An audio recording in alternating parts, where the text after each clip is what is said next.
Happy Tuesday, everybody. Welcome to Talking Stuff on the podcast. I'm Jeremy Birmingham. That is Andrew Ellis. And boy, oh boy, it was a productive weekend for Ohio State on the recruiting trail. 4 new commitments for the Buckeyes. A lot of momentum made with David Sanders and Jordan Davison, among others. And the Buckeyes have a new running backs coach. So we're going to talk about all those things on this episode of Talking Stuff. So, Andrew, what do we want to start with first? Let's talk about the 4 new guys. Let's start with Monday night. Today's Tuesday, not Monday. Friday night. London Merritt, 4-star defensive end. IMG Academy, originally from Atlanta, Georgia, played at the Woodward Academy in Georgia for his first 2 years of high school. Now at IMG. He wanted to commit to Ohio State like 5 months ago and didn't. He had scheduled visits for North Carolina and Ohio State and a few other schools in the spring. But it seemed pretty clear that when he got to Ohio State, he had one plan in mind because he had a commitment video ready to go. And he was on campus for like 13 minutes before he published that. So I know that we have been, I don't want to say unnecessarily harsh when it comes to defensive line recruiting in the last couple of years. But here's a 6'4", 230-pound defensive end, an edge rusher, a high priority target for Ohio State, committing early. That's now 2 in the class of 2025, as Zahir Mathis committed back in January.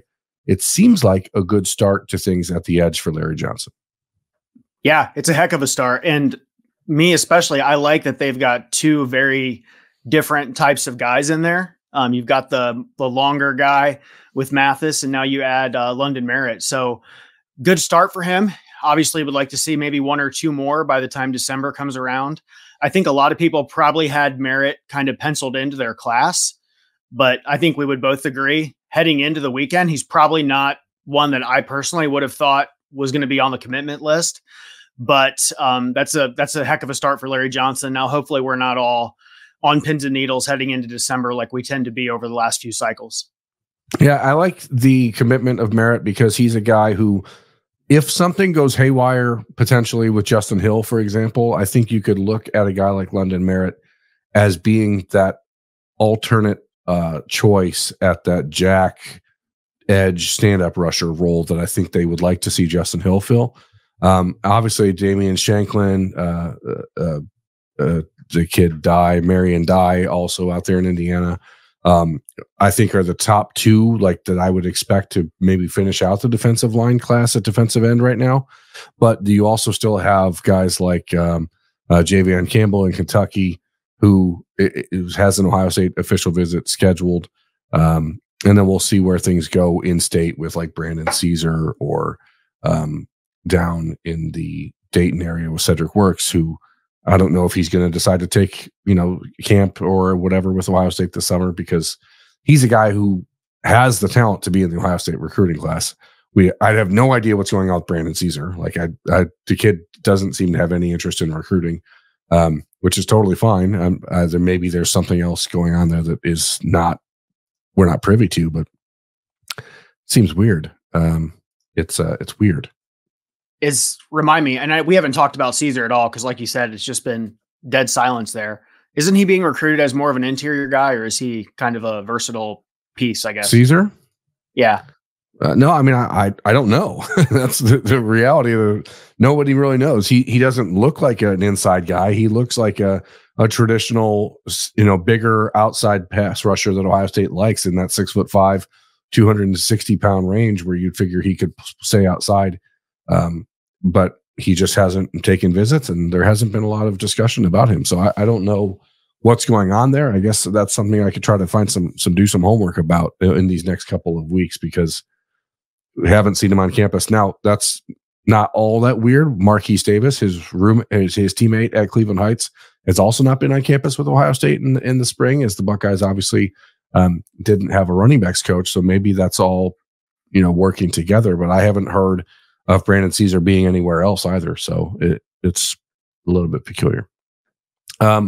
Obviously, like I said, London Merritt, one of those players that is people did, I think, kind of expect that he would end up in this class when it seemed like Ohio State really took on the momentum in his recruitment. But He's a top 10 player in Florida, according to Rivals and ESPN.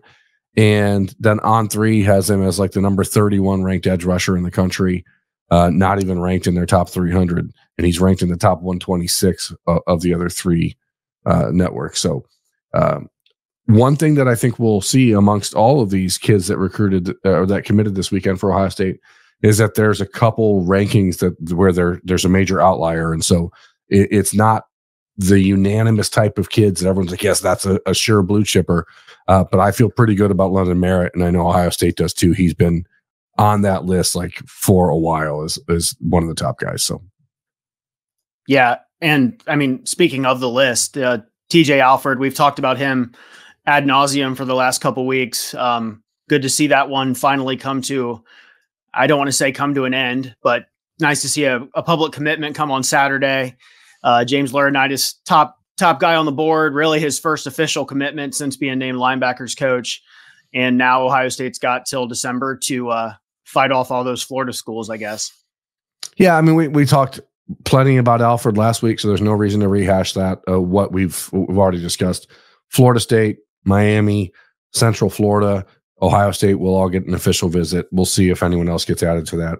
It is going to be probably a bit of a roller coaster. I will tell you, though, I think from talking to TJ, from talking to people around his recruitment, I really do believe that he is, I will say this, it sounds weird.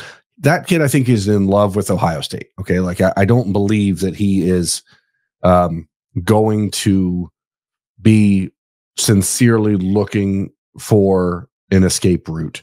I think what he's doing and what a lot of kids are going to do, and I think it's just something where you almost have to plan for kids to do this now. Even London Merritt said he's not sure if he's going to skip his other official visits. Like, he might still take one to UNC or somewhere else. So basically, he said if there's a coaching change, then he'll have a backup plan, and that seems to be pretty normal. So unless there's kids out there, that are completely different, like the Tavian St. Clairs of the world, I would imagine everyone's going to take other official visits at this point, just because it's the way the world is. It's unfortunate, but it's how it goes. Now, that's being the case for two guys from New Jersey. Desi Jones, wide receiver from DePaul High School in Wayne, New Jersey. He committed Saturday night. His teammate, Deshaun Stewart, a safety prospect who's listed as a corner on most websites, but Ohio State sees him as a safety. He committed on Sunday afternoon on Easter. Those two, I don't know that anyone would have penciled those two into the class a week ago. I don't think even like on Friday anyone would have had them in the class. I don't think on Saturday anyone would have had them in the class. Nobody really knew that Desi Jones was visiting on Saturday. He committed after his visit. He got home, talked to Deshaun Stewart, his teammate and longtime best friend, guy he's played football with his whole life, who has an offer from Ohio State, who visited a week ago and said, "Hey, let's do this together." Consensus wise, like national rankings, they're both 4-star prospects, which it's not like Ohio State. I don't want to get to a point with recruiting where, because things have gone so well lately, that we are poo-pooing the idea of 4-star defensive backs and 4-star wide receivers committing to Ohio State, but there maybe wasn't as much excitement around these commitments as you would think, because there are so many big fish on the hook right now that Ohio State is recruiting that, Andrew, I think you feel like it's risky to say yes. Yeah, I think there's a little bit of risk to it. And coming off of a weekend when you had Jamie French and Vernell Brown on campus and you had Fahim Delane on campus, I think and these Dorian are Brew. And Dorian Brew. Yeah, these and were Trey just McNutt. two. Yeah, I mean, like literally all your top targets at safety and wide receiver.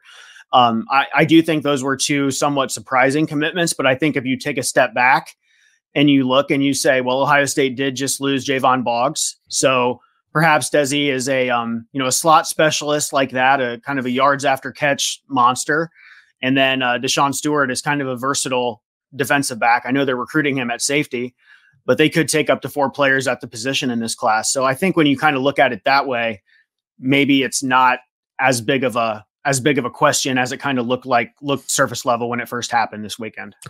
Yeah, I'm of the mindset that Ohio State like in an ideal world, we'll take 4 safeties and 3 cornerbacks in the class of 2024. That's how I could see it working out. Now, whether or not where Dorian Brew fits in that, if he wants in, is sort of a debate, I think. That's going to change some things, but I think you could see a scenario where Deshaun Stewart ends up being the first safety of 4. Ohio State is never going to say no to Fahim Delane or Trey McNutt or Dorian Brew if they want in. So whenever they get closer to a decision, there's going to be a spot for him, and the Buckeyes will figure the rest out. If you look at the roster, you lose Lathan Ransom after this season, you lose Caleb Downs after next season, then you have no proven depth, nobody who's proven anything at safety. Yes, you like what you have in Malik Hartford, and you see a rising potential with Jaden Bonsu, and you like what you're getting out of Jalen McClain as a true freshman right now, but there's nothing promised there. And this is a class, because things were so mediocre recruiting in the last year, where you only add Leroy Roker and Jalen McClain to this 2024 class, you really have to go over the top here in 2025. And I think that if it ends up being 3 from the high school ranks and 1 transfer portal after next year, either way, I think they need 4 safeties and 4 new safeties heading onto the roster next year. So that is the target, and people will look at it and probably wonder what, as you said, like, is it worth the risk? If those players are worth their salt, they're not going to care about Deshaun Stewart committing to Ohio State. And I'm trying to think of or put this in a way that makes sense, because recruiting has changed so much in such a short amount of time that you really need to look at roster management and roster building through the lens of an NFL GM now. And while Ohio State is ahead of the game in NIL in most cases right now and ahead of most schools, money's not unlimited. And if you're looking at wide receivers, and I think this is actually probably going to be a discussion that Ohio State's going to run into at some point. If you have to choose between Jamie French and Decorian Moore, for example, if you have to choose between Fahim Delane and Trey McNutt, like, these are discussions that are now going to have to happen, because you can't pay 85 first-round picks, and that's just not the way it works. So you need to start building a roster that is designed for the long haul, that is able to successfully integrate and bring in the superstars at the top, but you still need to fill out the rest of it. And if you have players like Desi Jones and Deshaun Stewart who are interested in saying, I want to just play for Ohio State, none of this other stuff matters to me, it's folly, in my opinion, to say no, because we've watched Ohio State in the last few years get to a point in November and December where people are saying, well, how come there's no backup plan? How come there's no one else there when they get outbid by someone in December? I think you just have to prepare for that. Now, the problem is, Andrew, when pick a random ACC school, I don't care, pick one, decides to call these guys in November and say, hey, by the way, we've heard Ohio State's not really doing much for you NIL-wise. We're going to do this. Now, you do risk losing them then, but like, I don't know which way is a safer bet. What's a safer play? Yeah, I mean, it's a good question. And I remember last cycle talking to you about 1 or 2 safeties that were out there that were interested in committing, and Ohio State was kind of hesitant to take their commitments. And they ended up signing with other schools because Ohio State had all Jordan those eggs. Johnson Rubel, right? I mean, yeah. Jordan Rubel Johnson at Texas is one that comes to mind. But yeah, there was like 3 or 4. Brandon Jacobs, right? Yeah, because Ohio State had so many eggs in that KJ Bolden basket. So, if we had to pick, do we want a repeat of last cycle, or do we want to just kind of embrace the way it's going now? I think everybody would embrace what's happening now. The only concern that I have as a fan is, like, Dan Lanning is going to be telling Fahim Delane, well, hey, Ohio State's got Deshaun Stewart and maybe Cody Haddad committed, and we've got no safeties in our class. But, again, these guys are alphas, and they're probably not going to be scared off by anything. So does it really matter in the long haul? Probably not. Yeah, and Oregon's still 3,000 miles away. So let's go out to Oregon and talk about Carlos Lachlan, Ohio State's new running backs coach, coming to Columbus from Eugene, where he spent 2 years with the Ducks.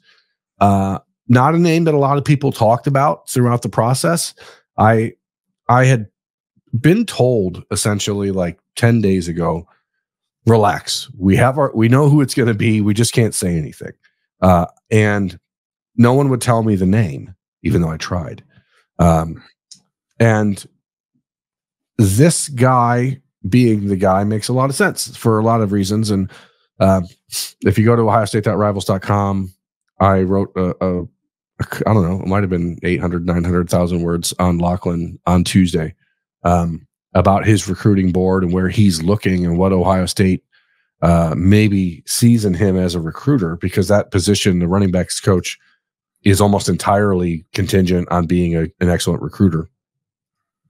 I don't think it's a coincidence, Andrew, that his top two guys on like what seems to be Carlos Lachlan's personal recruiting board are Jordan Davison and Bo Jackson, which seem to be the same ones that Ryan Day has on his personal board. It is going to provide some interesting discussion in these next couple of weeks, because obviously for the last few months, we specifically have been focused more on Jordan Davison and Marquise Davis at Cleveland Heights, who we've already mentioned, because Tony Alford didn't seem to be a huge fan of Bo Jackson. But the relationship between Jackson and Lachlan is significantly better, it seems, than it was between Jackson and Alford. Even though it was still good, that was a let's keep it warm relationship, and Lachlan was a I'm going after you relationship. So there's at least a prevailing thought that Ryan Day was higher on Bo Jackson than Tony Alford was.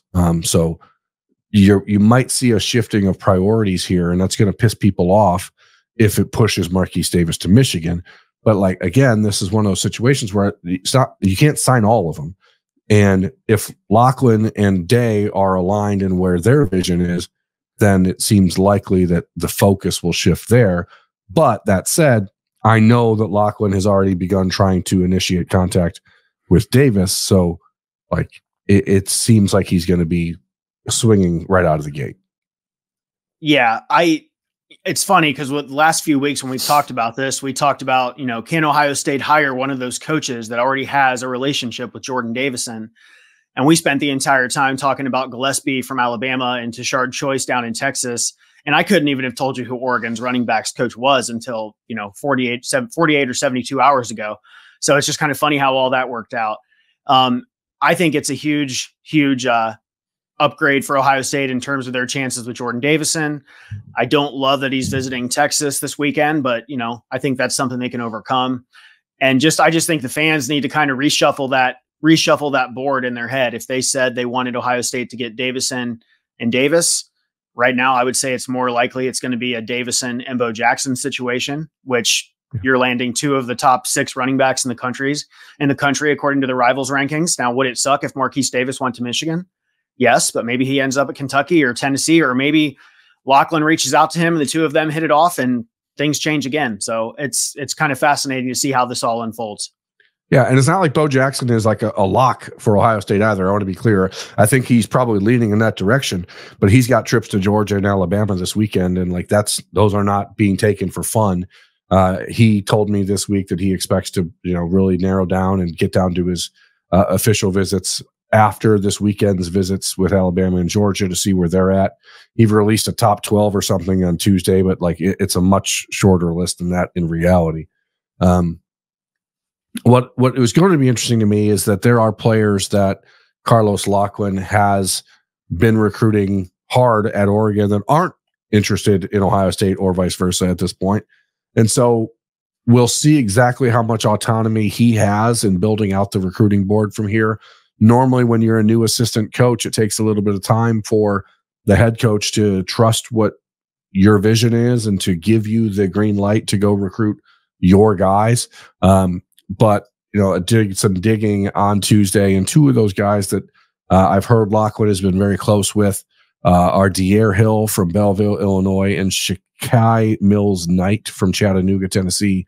So those are just two names that have not been mentioned for Ohio State, although Mills-Knight did have a pre-existing relationship with Tony Alford, but not really because Alford was recruiting him as much as Alford just recruits the Baylor school in Chattanooga, where he's from. So we'll see if the Buckeyes running back board expands a little bit. De'Aaron Hill was the Gatorade Player of the Year in Illinois last year as a junior. Rushed for like 1,700 yards, very explosive, looked really good on tape. I had not heard of him until doing that research today. So Byron Lewis will come up and visit Ohio State next week. He said that he's had a relationship with Lachlan and he hasn't met him in person, so he's excited to get to do that. Lachlan arrives at Ohio State for the first time late Tuesday night, provided that the storms in Ohio don't keep him from getting there. And Wednesday will be his first time on practice meeting anyone. So at practice meeting anyone. So it's going to be a whirlwind for him to get in and figure things out. But it certainly helps that the top two on the board seem to be aligned with where Ohio State has been. Yeah, and just talking about kind of the big three names for a second, it doesn't seem like Marquise Davis is anywhere close to a decision. He's got visits coming up. I know that. Bo Jackson taking some SEC visits this weekend, going to schedule some officials. Would you agree that it seems like Jordan Davison, who has repeatedly said he's just going to commit when he's ready to commit, do you get the feel that his timeline is approaching maybe more quickly than the other two? I think it's sped up. I don't know that he's really willing to put a date on it or anything like that. But from what I got the sense of was that he's going to take the visit to Texas this weekend, and that will be the end of his visits for the spring. And I don't know if he's going to wait till May, June for his official visits to make an announcement. If he's only going to make an official visit to the school he's going to, I think that's all sort of in the works. I will tell you right now, like, I firmly believe Ohio State is the team to beat. And so Texas will have their work cut out for them this weekend. And it's kind of crazy if you think about it, that Ohio State went into this last weekend where Jordan Davison was supposed to visit from Wednesday to Sunday, ended up on Monday telling everyone he was going to be heading to Ann Arbor for 2 days instead of going to Columbus on Wednesday. Didn't want anyone to really know he was still going to Columbus. Told me last Monday night, by the way, I'm still going to get there. I'm just going to be there on Saturday. And then he was there Saturday, Sunday, Monday. Ohio State, without a running backs coach, not only seemed to mitigate any damages that they had suffered in the last 3 weeks, sans Tony Alford, but seemed to have elevated themselves even more. And then you add in Carlos Lachlan, and it seems pretty cut and dry to me that right now Ohio State is the team to beat there. So it's the timeline is interesting. I don't think Jordan Davison is like trying to drag this out, but I also don't think he's not the type of kid or comes from the type of family that's going to finish a visit and immediately sit down and commit. So there's going to be some time to digest and time to, prioritize things and go through the pros and cons and figure out what he wants. But the fact that he made it to Ohio State on Friday night, stayed Saturday, Sunday, Monday, after making a trip to Michigan was pretty big. And I know we've seen the Michigan side of things is, of course, going to begin pumping up the idea that they're very much in the mix for Jordan Davison. I'm not sure I buy that at this point. I do think this is an Ohio State, Texas, and probably still Alabama race, but I think Ohio State's in front. Yeah, that makes sense. Honestly, I posted on the forum earlier last week after the Michigan visit plans came out that I didn't think he'd even visit Ohio State. So nice that you had that information and decided not to share it with one of your good friends. So thanks. Yeah, that's fair. I like to watch you suffer a little bit. And that's why I didn't tell you that David Sanders was visiting either until late in the week, because I asked David Sanders and the family if they wanted it public. They said no. And then when it was ready to be publicized, then it was public. That's the way it goes. And that's the way I like it. David Sanders, I'm telling you, I know people scoff at it and they don't like On Talking Stuff, brought to you by the podcast, when I talk about David Sanders. I really think Ohio State is in a very, very good position to win this recruitment. And I think this weekend's trip is eye-opening for the family in realizing just how close Columbus and Charlotte actually are. I think that was a big step this weekend, realizing that an hour flight from Charlotte to Columbus is really no more inconvenient than an hour and 30-minute drive from Charlotte to Clemson, and however long the drive is to Tuscaloosa. I don't even know. But I think there is an understanding that distance, when you're talking about Charlotte to Columbus, is not Baltimore, Maryland to Eugene, Oregon. It is a manageable thing, especially in the world of NIL, when money is available for travel and that sort of stuff. Like, it seems to me like the Buckeyes did a really good job hammering home that point this weekend, that this isn't that big a deal. This is something, if every other box that you want checked is being checked at Ohio State, and the one thing that you're worried about is travel and distance from home, please examine exactly how far Columbus is and what it actually means. So I know you poo-poo the idea of David Sanders being legit interested in Ohio State, but I'm telling you, it's real. It's a real interest. Yeah, I mean, 5-star offensive tackle from outside of the state of Ohio. So, naturally the pessimist in me is going to be there for that. But I will say, just based on some of the pictures that I saw of him, like, the kid looked absolutely in his element and just thrilled to be there. So that was cool to see. I believe Ohio State is slated to get his last official visit, if I'm remembering correctly. So that's cool to see. That's correct. The proximity thing just kind of worries me. I think he's got like younger siblings or something, but I like that. I feel like Ohio State is in it. Whereas a week ago, I just kind of brushed it to the side. Yeah. It's a 2.5-hour drive from Charlotte to Clemson. It's a near 7-hour drive from Charlotte to Tuscaloosa. It's only an 8-hour drive from Charlotte to Columbus. So it's not as though that distance, which has been really hyped up in stories with David Sanders in the last few weeks, is that substantial. And I think that Ohio State was able to really hammer that point home this weekend. I also think it's pretty clear the potential impact of Paris Johnson and his development at Ohio State is not being lost on David Sanders. Monica Daniels, Paris's mom, was at Ohio State this weekend, spending the day with Samantha Sanders and David Sanders Sr. Like, it is, Carter Lowe was there. Tavian St. Clair and Carter Lowe were like basically on David Sanders' back the entire time. Like, Jordan Davison being there, because I really do think Jordan Davison is feeling Ohio State in that type of way. Those two have become pretty close, visiting other schools together. Like, I love that Ohio State gets the last official visit here, which it feels strategic on their part. They have most of their like commitments and the bigger visits happening at the beginning of June, end of May. That first weekend seems to be where they're targeting a lot of their commitments to come visit. But because they are building a class with a lot of people who are heavily invested, like the Sanchez family and the St. Clair family, you're going to be able to get all those people probably back 3 weeks, 4 weeks after that if you need to really work on Sanders. So I know that the St. Clair family was dealing with and helping talk with the Sanders family this weekend. So was the Lowe family. They were all there. It wasn't just the kids. Like, it felt like, to me, what Ohio State did in the 2014 cycle, where like Stephen Collier's family was very involved. And then you had the Elliots from the 2013 class being very involved. Like, it became a thing where the parents were doing a lot of the recruiting. And I think that's actually really important. You see it with what the Sanchez family does every single day on Twitter. So it's a big deal for Ohio State. And I'm not saying that they're going to win this fight. I'm not going to say Ohio State is in at this point with David Sanders. But I really think that the national perspective on this is skewed, and that people are not giving the Ohio State nearly enough chance in this battle. And when you ask, well, how come he never talks about Ohio State?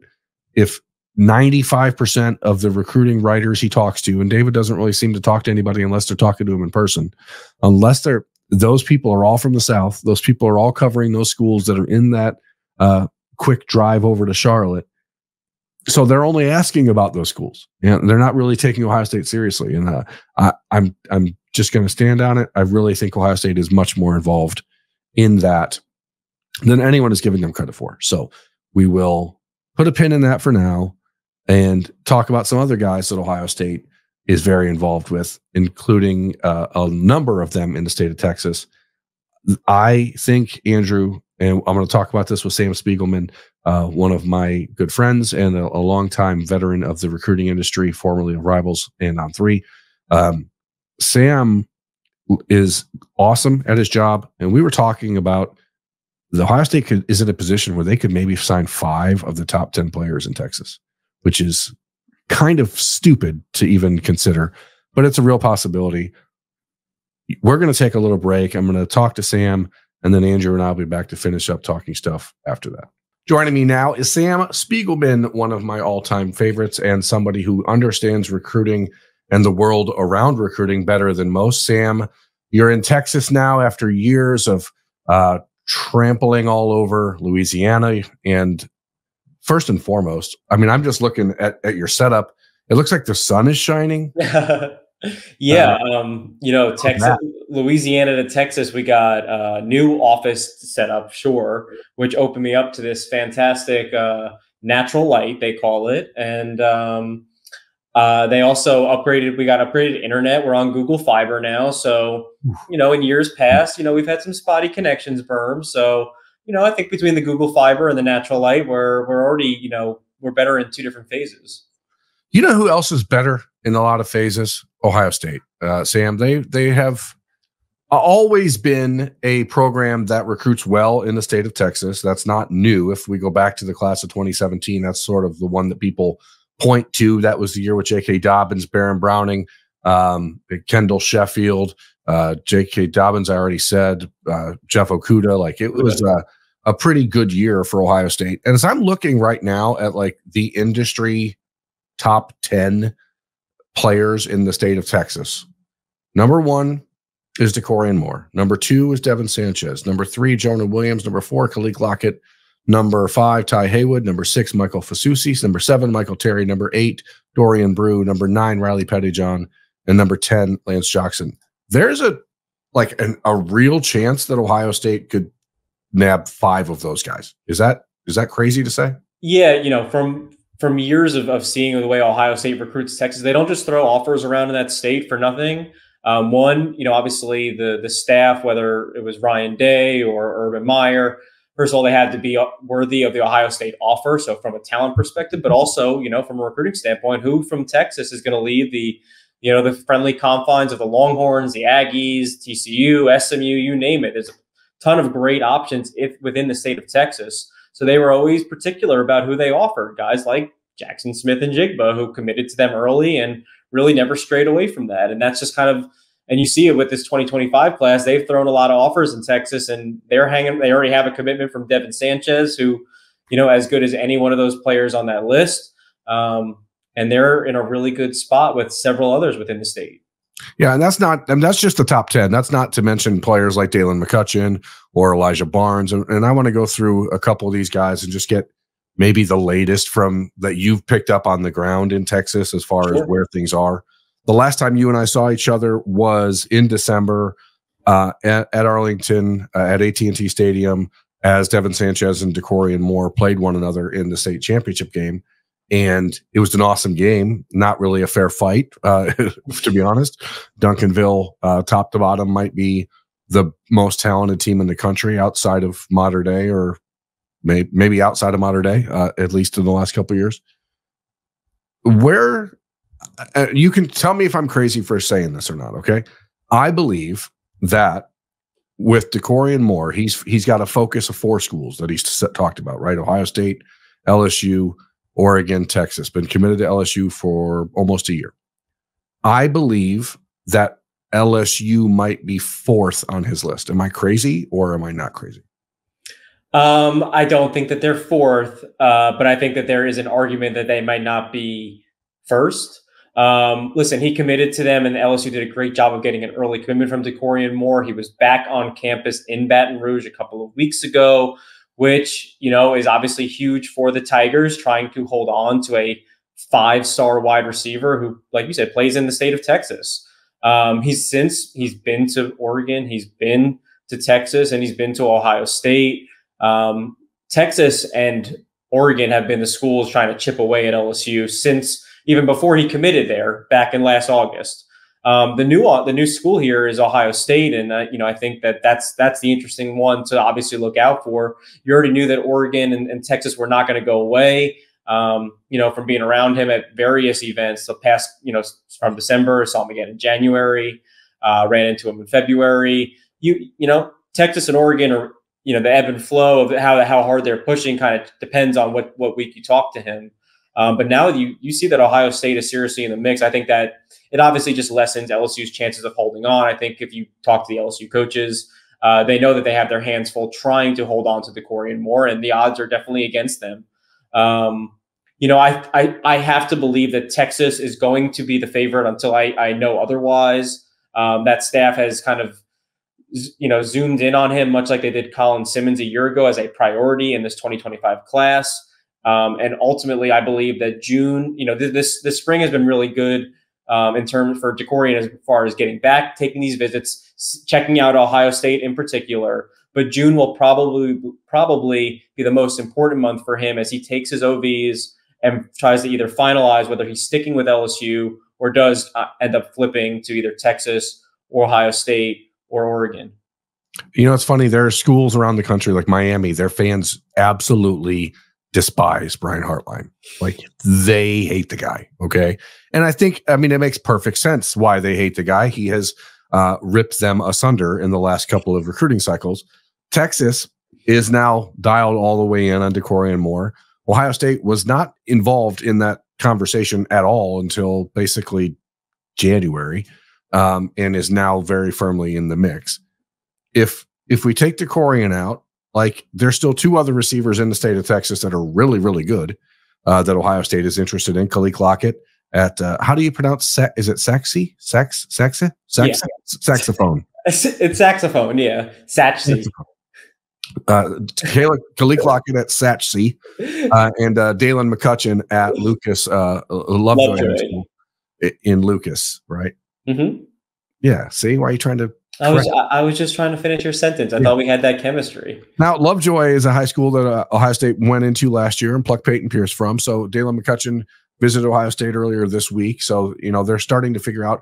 I think that Brian Hartline's going to have a problem in that he's going to have to start saying no to some people that I don't know that he really wants to, because between McCutcheon and Khalil Lockett and Phillip Bell and Taylon Taylor and Vernell Brown and Jamie French and DeCorian Moore, you can't take them all. How many receivers can one man take?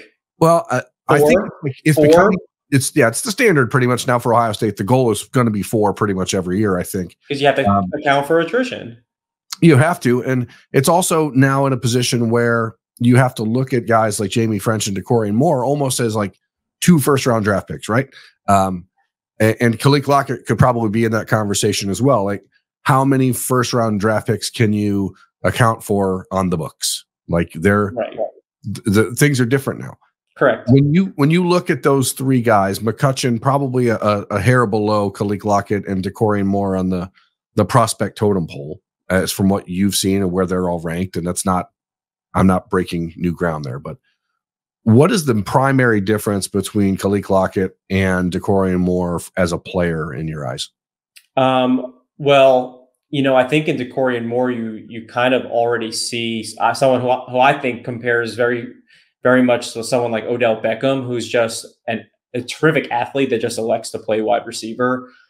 He's explosive. He's a fantastic route runner, but I think what really impressed me, we've seen one, first of all, the way he can win downfield and win contested catches downfield. He can jump out the gym. When we talk about NFL combine stuff right now with the draft coming up, and DeCorian Moore is going to be one of those guys who tests and everyone's going to shriek, and social media is going to be taken by storm by DeCorian Moore in a couple of years. But, seeing him, you saw him in AT&T leading into the state championships. He lined up at cornerback and lined up at cornerback against 4-star receivers like Quanell Farrakhan and obviously in North Shore is loaded with future, D1 players at wide receiver. DeCorian Moore is seeing important snaps in the defensive backfield. I think also seeing him in the 7-on-7 setting, for someone as proven as DeCorian and seeing what he can do underneath, whether it's, accelerating in a hurry after a catch or making these contested catches with 2 and 3 DBs kind of draped on him, knowing who he is. I think living up to that challenge has been spectacular for DeCorian, kind of kind of confirming he is he's a 5-star, no question, but he is certainly, I think, the #1 receiver in this class. And then someone like Kalik, obviously extremely productive. I think he had 1,600 or 1,700 yards last season. I think 13 touchdowns, absolutely mind-boggling numbers, video game-like numbers. From a physical profile, he's 6'3", 190 pounds. So, he's one of those receivers that when you talk about what does a perimeter outside receiver look like, it looks a lot like Kalik Lockett, and the way he's able to move it, the way he's able to run routes, the way he's able to kind of make these wow grabs. I think the big thing with Kalik is he's a little bit of a projection. Not that he hasn't done it, at the high school level. When you look at his senior tape, I think he still has a ways to go to kind of transition to whether it's the SEC or the Big Ten. He's one of those guys who just need maybe a year of coaching, a year in the weight room to kind of get his body ready. And then he's going to be in that same kind of conversation as this do-it-all receiver like DeCorian Moore. But from a physical profile, they are very different sorts of receivers. Yeah, I mean, Kalik, just from what I've seen on film, I haven't seen him in person. Like, it just looks like a guy who has all the tools, needs polish. And then you have DeCorian Moore, who has all the tools, has all the polish, but he's 5'10.5", 5'11". And so, like, you can find a reason to knock him. I was surprised in watching DeCorian against North Shore just how physical he was. Like, for a kid his size, like, he's not like, for the Ohio State fans out there, we'll go back to another former Texas standout, and Dontre Wilson, who was very like slight and fast, but just didn't have the ability to really handle the physical nature of college football, and DeCorian does. You talk about like combine type freaks. That makes me think about linebackers and Riley Pettijohn, who I think is probably maybe like one of the freakiest linebackers in the class of 2025 up at in Texas, in Dallas area. One of the players that was at Ohio State this weekend, Riley at McKinney High School. Like, have you talked to him since his Ohio State visit? I talked to him a little bit, said he loved it, said he loved James Laurinaitis, but what are the people in the Lone Star State saying about Riley Pettijohn? Yeah, leading into this visit, this spring was a chance for Riley to go out and kind of see some schools that were new to him. He's been to Texas, he's been to Texas A&M. This is a chance, he finally is making it out to not only Ohio State, but he saw Florida State. He's going to get out to USC, and then he's going to get back to those in-state schools. I think there's the narrative around Riley is that he's even though he's considered a national prospect, and he was in the conversation as the best linebacker I saw up close and personal last year, regardless of class. That's how impressive he is as a middle linebacker. There has been a lot of buzz about Ohio State going into that visit, that staff was making a full-on push. There was a lot of buzz also about Georgia. He's never made it to Athens yet as well. So to me, the fact that he made that visit to Ohio State, that Ryan Day was at McKinney High School in the spring, that James Laurinaitis has provided a bolt of energy into this recruitment. I think that's resonated well with Riley, as well with Elijah Barnes, who we'll talk about in just a minute. But the James Laurinaitis promotion, I think, has resonated well. And, while people might be penciling in Riley to a school like Texas, because they're in state and they are making Riley a top priority, I think that there is reason to believe that Ohio State is squarely in the mix. And I'd be also curious to see where USC gets after that visit, because that's a team that's been on him for some time. And the way that they're recruiting in the Southeast and also in Texas is worth paying attention to as well. Again, you brought up Elijah Bo Barnes. He is another Dallas linebacker at Skyline, also visited Ohio State this month. Was there a sale that I didn't know about on Southwest from Dallas to Columbus this month? Because it seemed like the entire state visited. But he's a little thicker, a little stockier than Riley Pettijohn, who's a little bit longer, leaner. But they both project, I think, probably inside. But Riley's athleticism gives him an advantage, and you can move him around. I think he ran like a 10.7 in the 100 or something stupid. So absurd. Yeah, no, Riley is that, he's a little bit on the smaller side, maybe 6'1", 6, but yeah, sideline to sideline speed, plug and play, can blitz, kind of Elijah more of that bruiser, the gap filler, a little bit thicker, I think more limited to playing inside, but Riley, I think he drops back in coverage, really, I think kind of a do-it-all linebacker, and someone that, like you can put him on the outside, let him get after the quarterback, and let him cover for days. He's got sideline speed. He's extremely instinctive. I haven't seen Elijah up close yet, but from film, I love the kind of old school sort of middle linebacker mentality that he brings to the table. That's, I think, the major difference. If you look at a guy like Pettijohn, he looks more like the modern linebacker that I saw him on Saturday. At Ohio State Student Appreciation Day. He was probably an inch taller than I am. So maybe 6'2", cut, or right under. And you can see him in this new modern, like, safety linebacker hybrid spot that everyone plays now. And Elijah Barnes seems to be a little thicker, a little bit more of a plug in the middle type of guy, which still has its place, but it's not quite as coveted. You play on early downs, you line up on the goal line, you still have a role to play, but I think he's like Anthony Hines-ish, remember Anthony Hines out of Texas? It kind of reminds me of him. It doesn't have the same lofty recruiting profile that Anthony did, but again, that's probably a byproduct of the fact that football has changed so much in the last 7 years that Anthony Hines is probably, would be in that 17 to 18 range in the state of Texas now, as opposed to 1 or 2 like he was then, because now everyone realizes that actually faster is better. I don't want to. I could talk about this all day, Sam. I'm so glad you're here. Let's pick your brain on this one topic. This is one Ohio State fans are always asking about, and one that I think will cross streams here. Dorian Brew, Dorian freaking Brew. What a roller coaster his recruitment has been in the last 2 months. He was expected to commit on January 24th, had a decision date figured out. As far as I am aware, there were graphics made for him at his request that were probably covered in Ohio State gear. And then he decided not to follow through with that commitment, take some time to reassess, make sure he was getting everything he wanted, make sure he got a chance to see every school he wanted to see. And in the last 2 months, there is a deluge of momentum for Texas, for USC, for LSU, where his father ran track. And because he's now back living in Texas in Conroe, which for those uninitiated is just north of Houston, folks have, it seems, written off Ohio State, which is puzzling to me. He was in Columbus this weekend. His mother is a former Ohio State All-American track star. He has considerable ties to Columbus. I haven't changed my official or unofficial prediction that he will end up at Ohio State. I still think that's ultimately the case. But what have you heard in the last 2 months that makes people feel this strongly that all of a sudden I'm going to be made to look a fool? Yeah, no, I honestly, I also had heard wind of a January commitment. But before he did that, he finished his junior season in Conroe, and the schools nearby, the two teams that recruit DBs at a very high clip, Texas and LSU, both have made a strong push for Brew.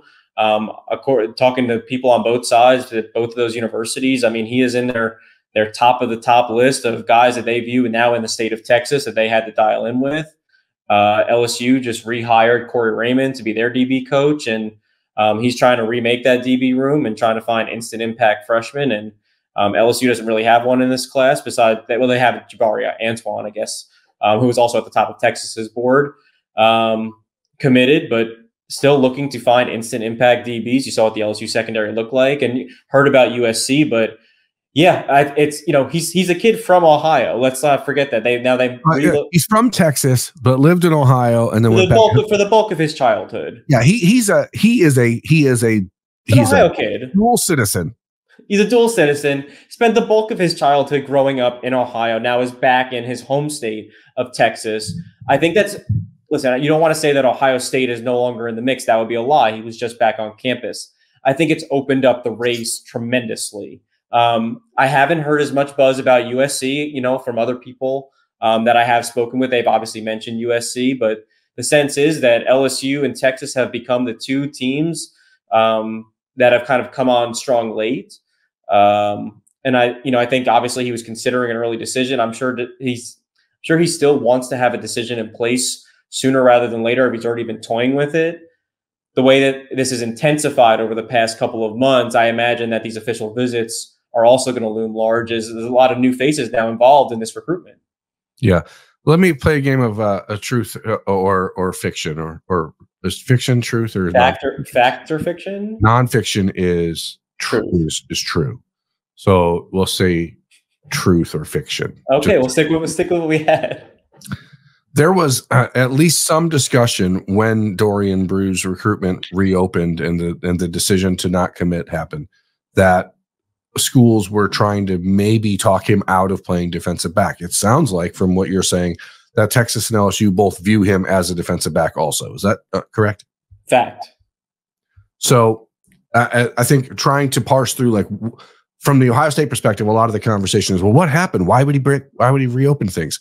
And I think people were like, oh, maybe he wants to play wide receiver because that's what he played the first 2 years of high school. And it wasn't until a camp at Ohio State last summer where he really bought into the idea of playing DB. So there was that discussion. That's off the table. So is it, from what you understand in Texas, just the realization that committing in January means nothing, and so you may as well take some time to sort things out before you make a decision? Or was there the other rumor in the percolating out there was that, like, dad didn't want him at Ohio State? Have you heard anything that would corroborate that? No, I just got the sense that obviously, both Texas and LSU, I can speak for, both had to undergo some coaching staff changes, as every university, every program does in the off season. And as they're reshuffling their boards and making their visits to high schools, there was a strong push from both LSU and Texas to get him on campus. I'm imagining USC is in that boat as well, and just trying to get him. Hey, you haven't come check us out. Come take a look. Obviously, he had family ties to not only Ohio State but to LSU, and he's an hour and change away from Austin. And I do believe he made it out to Los Angeles to check out USC. Obviously, hired a ton of new defensive coaches on that staff. So, those rumors may or may not be anything more than just rumors. From what I had it as a more straightforward approach is, these schools in this region known for recruiting DBs are now entering the fray. And I'm going to do my due diligence. I love doing due diligence. Sam, again, thank you. This went longer than I intended for the Texas talk, but that's what happens when we start talking. We're two old pals, just chopping it up. Tell people where they can find you on social media to get more of your delightful information. And I will do my best to get you back on Talking Stuff as often as I can while you're able to be. Yeah. Well, obviously I appreciate you having me on, and I talk stuff with you really every day. So it's glad that we can get that you can maybe pocket some dough for this anyway. I am on X as Sam Spiegs, and I'm on Instagram as @SamSpiegs, and those, or Sam Spiegelman, which is my name. And those handles might get changed here in the future, maybe. But I have been at Sam Speaks for some time on X and then Twitter. So follow there. I'm still posting recruiting stuff and plan to putting out a lot more in the next couple of weeks. But well, I appreciate you, Sam. You are one of the best and one of my favorite people I've ever come across in this industry. So thank you for taking time, and appreciate it as always. Folks, if you need information on recruiting, follow Sam, because he's really, really good at it. Still extremely tied in Louisiana and also in the state of Texas. And those are two pretty good areas for talent, or so I'm told. Thanks, Sam. See you, Birm. All right, Andrew, back after a very informative session with Sam Spiegelman. Again, please, if you are interested in following more of Sam, go to X or Twitter or whatever the hell you call it. It's just @SamSpiegs. He is great and one of my favorites in this industry, and someone I've known for a long time. Andrew, we started the show talking about the safety position, and Cody Haddad's recruitment is now officially reopened. It actually was reopened before he visited Ohio State 2 weeks ago. He wanted to make sure that he was not being unfair to Wisconsin and let them know prior to the Ohio State visit he took 2 Thursdays ago that he was reopening things in order to give himself a better opportunity to look around. I would imagine if there's one guy that maybe the Deshaun Stewart decision affects, it's Cody Haddad, but not in the way that it puts him on the outside looking in, but it may spur him to action a little faster than he anticipated when he made these visits to Ohio State, because I think he had intended to go visit A&M. I think there was some talk about maybe going to see Iowa, maybe go back to Duke and see a couple of different things. But I wouldn't be shocked if this one now kicks up a notch. Yeah, I'm with you on that. What was it? What was he in Columbus twice last week? I think it was. And now he's officially no longer in the Badgers commitment column. So I was kind of wondering the same thing, if the Stewart commitment might push his timeline up a little bit. So, I mean, I don't know. Does he commit by the end of this week, or does he go and visit elsewhere, or are we looking at official visits? If he starts to see the seats on the bus getting taken up, he might want to end things a little bit quickly. Yeah. I was told after the first visit that Ohio State was pretty clear that if there was any worry that there wouldn't be a spot for Cody Haddad in the class, they would let them know before that happened. I don't know that conversation has occurred, but I do know that there was at least the understanding that if the Buckeyes are worried, hey, you're running out of time, that they will spur the conversation along. As the family was on spring break, I don't know if that's over or not. I think they're probably just taking some time to absorb everything. And I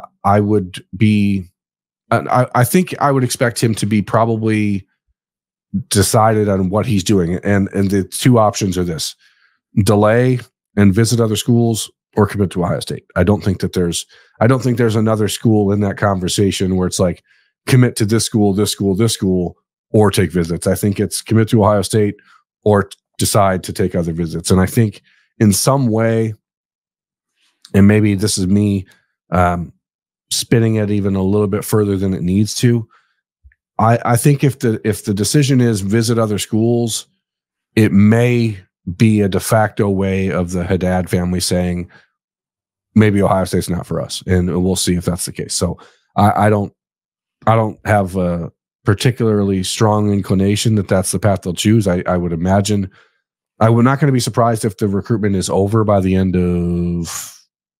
middle of April. But I also think that there's a legit conversation. Cody Haddad's father, Drew Haddad, played at Buffalo, and made it to the NFL. I think that he's very private. The family's very private. I could see him being the type of kid that chooses a smaller school and chooses a smaller setting, but he's also an intensely athletic and intensely competitive person.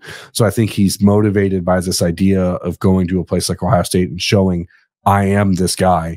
So it's a weird, not weird, like, oh, but weird, haha, well, weird, weird internal struggle of him saying which part of myself you can't feed two wolves, Andrew. That's true. Yeah, that's an old saying, I think, in Westeros or something. Yeah, whichever wolf you feed is the one that lives or something. It sounds right. But his tape is good. He's an athletic kid. I know Rivals has him as a 4-star. Other sites have him as 3 stars. He's another one with that rankings discrepancy. If they can end up with he played 4 games as a junior. His tape for 4 games is insane. He played 4 games because he broke his arm in preseason. His 4-game tape is insane. If Ohio State fans wanted Coy Parrish from Minnesota, then you should want Cody Haddad from Ohio. Yep, that's exactly what I was going to say. But if they can end up with a 4-man safety class of Stewart, Haddad, Fahim Delane, and Trey McNutt, then I mean, celebrate, because that will be a hell of a haul. Yeah, and I mean, again, and then you have whatever happens with Dorian Brew. Maybe Dorian Brew ends up at corner. Maybe it ends up being an 8-man class. Maybe Blake Woodby doesn't stay at Ohio State. Maybe something goes haywire with Neem Offord or Devin Sanchez. Anything is possible in the world of recruiting in 2024. Now, not everything is likely, but anything is possible. And so I think the hard part is to train yourself or to convince yourself to not get too wrapped up in what guys are doing right now. What, like Trey McNutt taking another visit to Miami this weekend, et cetera. Like, it's just not, last weekend he was at Texas A&M. Like these kids from Ohio, Justin Hill, Trey McNutt, Dorian Brew, who I still put in that camp, like they have big time decisions to make. The running backs, they have a lot of opportunities, and we are not in the same world we used to live in where you grow up and you only want to play for Ohio State. It's just not the way it is. Buckeyes have to win these battles. They are fighting, and I think they will win them all, but it's not going to happen on their timeline. And that's because we are now in an era of college sports where the player empowerment era is here, and they decide what they do. And Ohio State, in nearly every case, is going to be forced to react to that. And there are instances, of course, where Ohio State is not going to allow a player to do whatever they want without making a decision on that player's spot in their recruiting class, which is why we went through this entire episode and haven't even mentioned Javen Boggs decommitting from Ohio State.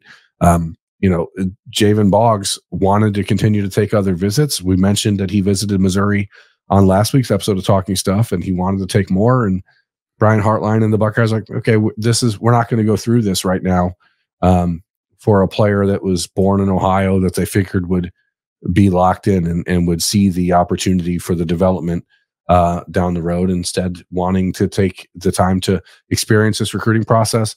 And if they're going to do that, then Ohio State's going to do the same thing. So Javen Boggs is out. They replace him with Desi Jones for all intents and purposes. As you mentioned, we did mention him earlier. You brought it up. I remember now. I remember now. I've got a lot of cold medicine in my head, so I'm losing a lot of. There's a foggy patch up here somewhere. Kind of piggybacking off of that, though, just talking receivers in general.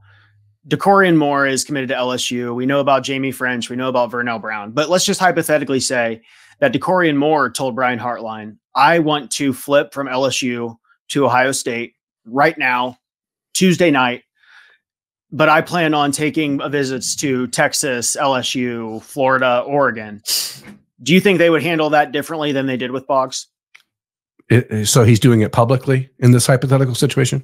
He's publicly flipping? Yes. I think in that case, and this is just me hypothesizing on your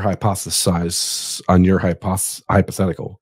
There you go. I'm hypothesizing that Brian Hartline would say, don't do that until you know you want to come to Ohio State. I really think that's what they do. I think that now, to put that in a different context, if DeCorian Moore committed to Ohio State a year ago, went like he committed to LSU and was committed this whole time, and then decided, hey, I'd like to take a visit to LSU and Oregon and Texas, would Ohio State say, you know what, we'll wash our hands of this and start over? I don't think so. But that is because there are only a few players in every cycle that have that sort of cachet. We saw the Jeremiah Smith recruitment a year ago. It's not like Ohio State they don't have a hard and fast rule that says you can't take visits. They do have, I think, an expectation that a player who commits early does so for a very good reason, and that's that he knows quite well where he is and where he wants to be. The world of NIL has changed things so much that I just don't think that they're going to have a desire. Like it's we talked about this last week with TJ Alford. Is it better to be on the top and have everyone chasing you, or is it better to be chasing others? I think it's better to be on top and have people chasing you, but at the same time, it's also freaking exhausting. And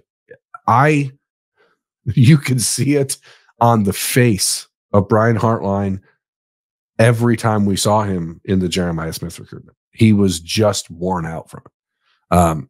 We saw Ryan Day at the podium on signing day, what that knee buckled at the podium when he was told Jeremiah Smith was sticking with his commitment. Like, you just don't want to go through that again. You just can't do it all the time. DeCorian Moore is a different type of receiver. And yes, he has more, he's got a bigger swinging stick to walk around with. But I do think that in your specific case, if he said, I'm going to flip publicly, but I want to still take visits, that Hartline would probably say, I appreciate that. I can't wait to have you in the class, but I'm going to wait until after you take your visits to do it. Yeah, and that makes sense. Kind of sticking with the receiver theme just for another minute here. We're in the 4-minute offense. It's whatever you want. Talk about whatever you want. Yeah, the 44-minute offense, it seems to be. Yeah. But we talked about Desi Jones committing. So Ohio State, if they want 4, in theory, they could still take Jamie French. They could still take Vernell Brown or a Khalil Lockett or more or whatever. Out of all those guys, do you get the feeling that, and one of them's committed to LSU, I know that, do you get the feeling that any of them are sort of nearing a decision, or are we still months away, weeks away? What are your thoughts there? I had a pretty good conversation with Vernell Brown III on Saturday at Ohio State, and I did get the sense that he's probably the closest to making a decision. Jamie French went from like talking about deciding next February to deciding in December to now talking about deciding in August. I could see that continuing to move up, especially if it comes down to a scenario where maybe he feels like his spot would be threatened by the prospect of DeCorian Moore being that interested in Ohio State. So I could see that speeding up. I think I would have French and Vernell Brown both in the class. I don't know that there's any desire from either of them to go super fast. But 2 visits in 10 days for Vernell Brown were very impactful. He was not sure exactly if he was going to need to take all his official visits or not. So no one's really in a hurry. A kid like Desi Jones committing on Saturday night is because, quite frankly, he was offered by Ohio State last October, right? He got talked about and discussed on message boards and stories written the day that he was offered, and not since. So I think like there's probably a fear in his mind, like if I don't take this opportunity right now, I'm not going to have it. So there is going to be a question and a decision that Brian Hartline is going to have to make. I think he can't take everyone. And the problem with what he's built, and this is obviously a great problem, first world problems, champagne problems, is that every time a recruit who's a receiver that Brian Hartline wants visits, that kid wants to commit to Ohio State. So like there is a decision that has to be made between the Khalil Lockett's, between Talon Taylor from Illinois, between Jaden McCutcheon, who's visiting on Monday from Texas. Like there's Phillip Bell out in California. Like there's a list of guys 7 or 8 deep that you could look at and be like, okay, every one of those guys I would feel comfortable saying could or would commit to Ohio State if at some point. And that's impossible. So it's going to break down and be a challenge for Brian Hartline to navigate this, because as I said, there is still the discussion about how do you afford a wide receiver room that has Jeremiah Smith and Brandon Ennis and Carnell Tate. Like it's not the same way it was 3 years ago. You just can't say, oh, we'll take them all. That doesn't exist anymore. These guys are all garnering top interest from major programs who are going to try and line their pockets in a major, major way. So these receivers who get prioritized by Brian Hartline and Ryan Day are going to have to fit not just in like, oh, this guy's really fast and really good. Like he's going to have to be a guy that understands the path is going to be a little bit different at Ohio State. And that's, why when a guy like Desi Jones says, I want in, you say, hell yeah, bro. Like let's do it and make it happen, because he's not asking for anything other than a chance. And that is, it's rare. Yeah. Yeah. I think the only thing that I found somewhat curious about the Desi Jones commitment was, and I guess this was just a mistake on my own behalf, is I thought that I kind of viewed Vernell Brown as that slot guy, which now it seems like Desi Jones kind of took that role. But from speaking to you, they think Vernell Brown can play anywhere, right? Yeah, and I think he can. I mean, I was of the expectation that Vernell Brown was that pure slot guy too. I was standing next to him, talking with him on Saturday, and he's taller than I am, and I'm 6 foot tall. So like he's 6'1", probably 6.5 feet, maybe 6'1". So I think and I was doing some asking around, and the belief is that he can play in or out. So whereas what they see on film from Desi Jones is a straight inside slot guy. So that's, the versatility that Vernell Brown has. Got it. They think Vernell Brown can play inside or out, and you're going to be a lucky contestant on the new game that I invented called In or Out. Cool. Not sure if neat. you've heard Love of it that before. game. Let's wrap it up. In or out. Yeah. Go. Just a couple quick ones. So I'm going to start out with just Marquise Davis, because I think there's kind of a freak out fest going on now to where it's like you get Jordan Davison and you get Bo Jackson. That's great. Well, that sucks because Davis is going to go to Michigan. So, and he may not. He may go to Kentucky or Tennessee or wherever. But would you have him, based on our previous conversation? I think I know the answer to this. Where would you have Marquise Davis right now?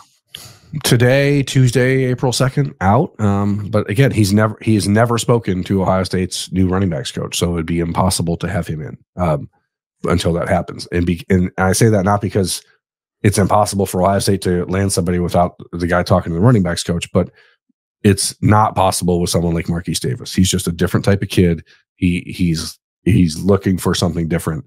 And I think right now I would have him out. I would say he's probably leaning towards Michigan, and that's unfortunate. People are going to be mad about it. But if the trade is Jordan Davison and Bo Jackson for Marquise Davis, Ohio State is going to have to make it. And I think most people nationally would do the same thing. Yeah. And when he rushes for 500 yards and 6 touchdowns on a Friday night in October, committed to Michigan, it's going to be really fun to see how the fan base reacts to that. Yeah. I mean, yeah. But it is what it is. It is. Real quick, we touched on him earlier again, but Dorian Brew, have they actually told him, like, we are recruiting you at corner? Is it just a Tim Walton thing, or is Matt Guerrieri involved there, or is it kind of tag team? Or what's that like position thing? What's that for? That's my first question. That's like a whole staff effort, really. It is mostly Tim Walton. Matt Guerrieri is involved. So is Ryan Day. So is everyone else. I mean, the family, his mom is a All-American athlete at Ohio State. I saw her on Saturday walking around with Chimdi Chekwa, guys that she went to school with at Ohio State. Like she knows these people. It's not a situation where Dorian Brew is going to be ever feeling uncomfortable with anybody at Ohio State. Like that's not it. As far as I know, they're recruiting him as a defensive back and saying, we'll see how this unfolds. I think he can play corner. I think he's going to be a better safety. That's the way I personally see it. I still have him in the Ohio State class. I understand the reasons people might be skeptical or might be wary of how that's progressing, because he was going to commit to Ohio State 2.5 months ago and didn't. And then now all we hear about is other schools. I just tend to think that eventually it comes back around and Ohio State still wear hands up. Got it. Last two here, two outside linebacker / edge types. Justin Hill, Cincinnati outside linebacker. I've seen him in mock classes for the Oregon Ducks. I've seen him in mock classes for that was the Alabama. That was before Saban left. Would you have him as in the class as of today? Yeah. Again, it's an Ohio kid. I understand we're in a different world. He is a priority. He has been recruited extremely hard by James Laurinaitis and Tim Walton for months. I have a tough time when push comes to shove. It's like the Jermaine Matthews recruitment or Aaron Scott, or like until one of these kids goes somewhere else, I'm not going to predict he's going somewhere else until that happens. I'll take the L and be wrong, but these Ohio kids know full well that when they get offered by Ohio State, when they become an Ohio State priority, that other schools don't give them the time of day. And so I think a lot of these kids feel it's in their best interest to play off their Ohio State interest as much as possible in order to really experience the recruiting process. Now, at some point, that's going to backfire and it's going to lead to a kid going somewhere else, like Jordan Marshall a year ago. Although that was not entirely the same thing. He committed early enough for Ohio State. Ohio State was just late in his recruitment.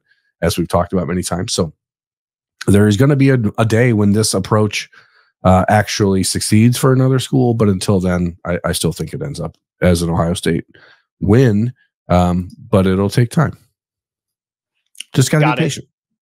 Yeah. And, we talked earlier about Zahir Mathis is in the class, London Merritt now committed. We briefly mentioned the name Marion Dye, defensive end from Indiana. Not a name we've talked a ton about, really. We've mentioned him in passing, but haven't spent a ton of time there. You mentioned he's going to be taking some SEC visits, I believe. Where would you stand with that young man right now? I'm not going to sit here and pretend I have a real good feel for it. I've only spoken to him a couple of times, and it's been somewhat cursory in the conversation. I know he's a player Ohio State really likes. I know that both him and Damian Shanklin grew up with the Ohio State Dream School thing. I know Larry Johnson's really, really good at getting those guys that he wants, especially the local kids. And I do think that the other two defensive ends in the class will be Shanklin and Dye at some point, but we'll see when they get back on campus, because I think that's the biggest thing. They just need to spend more time there. So a potential class of Shanklin, Dye, London Merritt, and then Zahir Mathis. And then Justin Hill is kind of that hybrid outside linebacker, edge rusher type. And yeah, I think that's fair. And then you have TJ Alford and one more linebacker, and Eli Lee and one more linebacker. The idea, I know people think it's crazy because we've talked about the larger class size for the last couple of years. When you look at all the guys going off to the NFL, when you look at everything else that's happening on the roster, I really do think you're looking at a 27 or 28 man class in this cycle. So you should see 4 defensive ends, 4 safeties, 3 corners, maybe 2 defensive tackles, 3 linebackers. Like it's going to be a heavy class. It seems like defensive tackle and maybe like interior offensive line are the most enigmatic position groups right now, maybe for me. I don't know. I know we talked about Landon Rank. I think he committed to Texas A&M, or he set a date and it's going to be Texas A&M. I can't remember. He's committing on Wednesday, April 3rd. And sorry, I'm trading some text messages with a recruit at the moment. And Landon Rank will end up at Texas A&M on Wednesday, I think. Ohio State liked him a lot. Thought they were in a really good position after the visit. He immediately set up his official visit, etc., and then got home and visited A&M, and then said, "Oh, my announcement's next week." So that's where that is. A defensive tackle is going to be kind of interesting. I think that Cole Breeler kid from New Jersey, who's down to Ohio State, Stanford, and Oklahoma, he visited last weekend and got his offer. I think he's a player to watch at defensive tackle. He's sort of Landon Rink light in that way. That's at least one. And I think Drayden Pavey down in Cincinnati is a player in the state of Ohio who will earn an offer this June in camp. So defensive tackle, if you look at the roster, is certainly not a position that you need a bunch of turnover after. Like you lose Ty Hamilton and you lose Tyleik Williams, but that should be it. And then you have some pretty good depth there with Jason Moore and Hero Canoe and Caden McDonald and Taiwan Malone, et cetera. So Will Smith, there's dudes there. So that's not a spot where you're going to look heavy this year. Defensive end, linebacker, safety, you're going to need that for sure. So it should be a good defensive class. If they're truly going to sign 27 or 28, like it's going to be one of the first times that I've legitimately thought they could finish like number one with the number one recruiting class. So that's, I think I would be shocked if that happens, but I like you saying that. So I think so too. But again, it's the situation where you will see Ohio State, and we've watched actually Georgia and Alabama do this in the last few years where, or Georgia more so than Alabama, where they were really balancing out the class between those 3-star developmental guys that they really liked and the top end guys, because Georgia was obviously having a salary cap before NIL was allowed. So they're used to doing it. Interesting. Got him. Just kidding, folks. Nobody cheats in NCAA football. Everything's above board. No one's ever cheated. You hear me? Andrew, thank you for taking some time on your Tuesday. Glad that the weather avoided you in your neck of the woods. Hopefully everyone else watching and listening was able to stay safe on this very interesting, stormy Tuesday around the Midwest. And as we broke down what's been a very eventful weekend for Ohio State on the recruiting trail, a lot more to come on the podcast. I'm Jeremy Birmingham. That's Andrew Ellis. Thanks for watching. Thanks for listening. If you did like the show, please rate, review, subscribe. It helps us with all the algorithms and that sort of stuff. And commenting does as well. So just, say hello, say thanks, say we're ugly, whatever makes you feel better about yourself. That's what I'm here for, is to make you feel better about yourself. Good night, America. See you later.